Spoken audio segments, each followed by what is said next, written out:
scientist? Why, hello. You caught me in the middle of doing an ABCD drawing. That's a scientific drawing. In fact, that's what we're doing today. I was just drawing the details of this little crystal that was found in a cave that the kids that live in my neighborhood found it and made it into a necklace and gave it to me. But it has so many little details that I decided I needed to do a scientific drawing on it. Let's talk about scientific drawings today. All right. We are continuing to have the learning objective, I can think, I can act, and I can communicate like a scientist. Well, scientists don't always communicate with their mouths. Sometimes they communicate with a pencil or a drawing. So it's important that scientists, when they are communicating their observations, that they understand how to create a specific and detailed drawing, okay? So when you are working in science, you want to draw what you see. Sometimes in art class, we can draw these really cool trees and they're pretty, okay? But that's art. That's not a scientific drawing. You're going to draw what you see when you're in science. Notice that this tree looks much more like an actual tree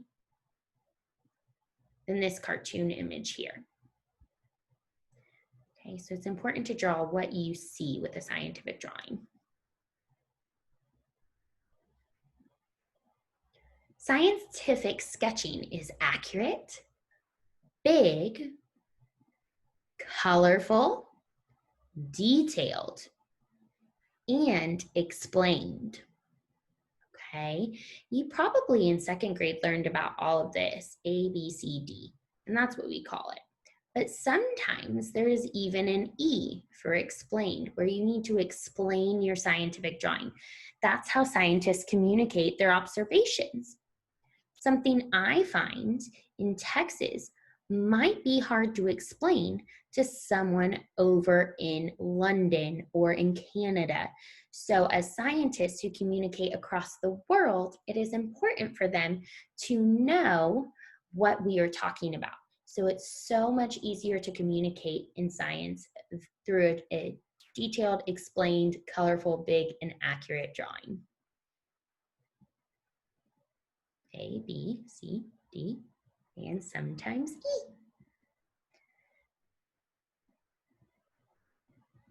We're going to skip this. We're not going to do this right now, but we're going to kind of walk through a process that someone has gone through before. So this person placed a leaf on the paper and they made little dots at the edge of each needle, okay? And that helps give the overall shape of the leaf. So you don't have to be an artist to do this. Then you can draw the center line and connect the points to the center. You don't have to complete them all to get a sense of the shape. Okay, then choose an area where something unusual is happening on your leaf. You're going to blow it up in a zoom bubble to show more detail. So in class this year, what I'd like you to do is do what you're seeing here. A little circle of the area you want to draw my attention to or what you want to communicate about, maybe communicate extra detail, and then make it look bigger, kind of like it's under a magnifying glass, okay? Also, you can add labels. It says appears wider than the actual leaf tip. Interesting. Step 4 is add labels to give more detail about the color, texture, etc.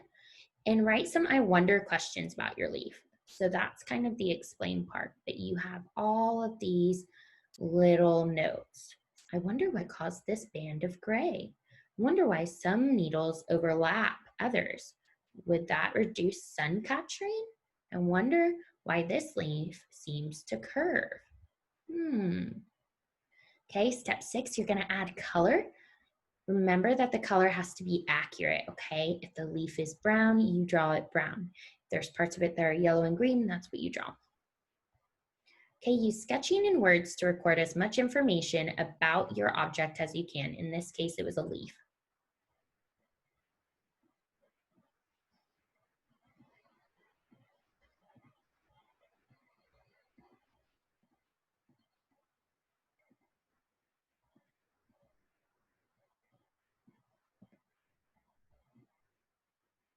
Okay, so now I'm going to show you what you're going to do in Schoology today for science. Okay, scientists, so today I taught you all about A, B, C, D, and sometimes E drawings, okay? You're going to keep that in your head when you complete this notice and wonder. What do you notice about this picture? And what do you wonder? Okay, make sure that you don't say, oh, I notice a leaf and I wonder why the sea is green. No, okay, be detailed like scientists with your notice and your wonder. Okay, after that, you're going to go to where it says third, download this science notebook with the Keynote app. So we're going to click this. We're going to click it again. We're going to click view. And then we're going to click the blue arrow at the top and choose copy to Keynote, and we're going to open it up in Keynote.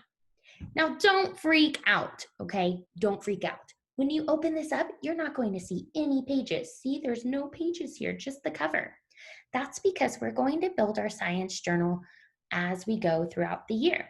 And the first page I'm going to show you is our ABCD drawing page. So whenever we have an ABCD drawing this year, we will do it in our science journal. You want to add your name. So we're always going to press edit up here. That has changed a little bit with Keynote. So you're going to write your name.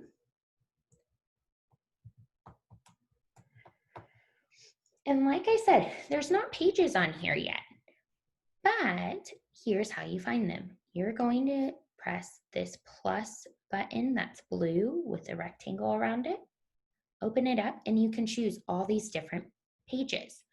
I'm only asking you to choose the acrostic page, the very first page you see for today's lesson. It says A, B, C, D, okay? Now, going back to Schoology, we've got it downloaded, so let's see what we need to do next.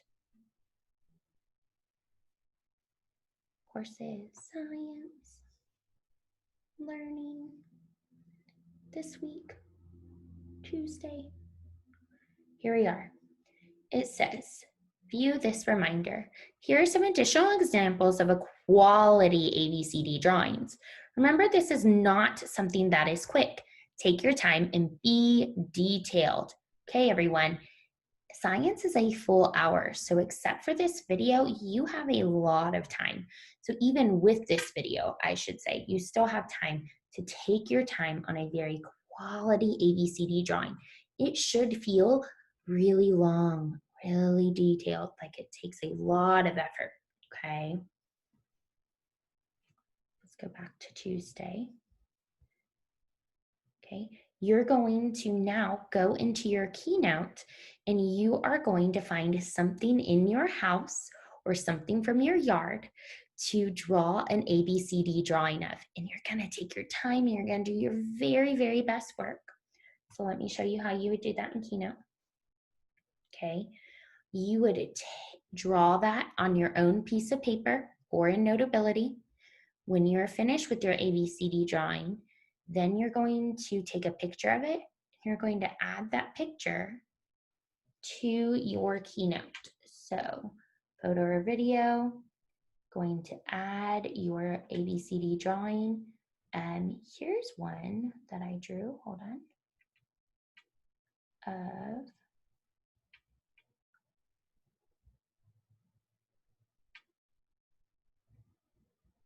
let me find one.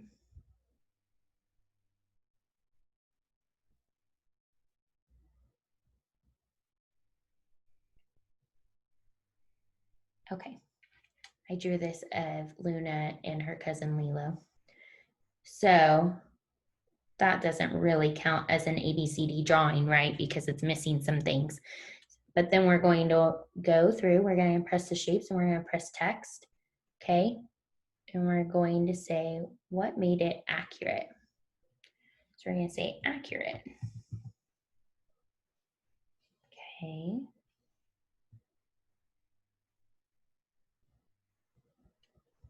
The size is not accurate. They're not really that size, but the shape, the color, the face is. Okay, then for B, it's big. Did you draw it zoomed in? I drew a smaller photo. I should have drawn a zoomed in version of a part or all of the dogs I observed. Okay, then you put color for C for color. You would say what colors you observed. So here I have tan, I have an orange leash, black nose. And then for detail, you're gonna write what was difficult about the detail or what detail you chose to add, okay? If you are like me and you chose a picture but you couldn't fill these out, that means you need to go back and try again. Okay, once you've got that, you're going to screenshot your ABCD drawing with the ABCD page in your Science Keynote, and then you'll go back to Schoology.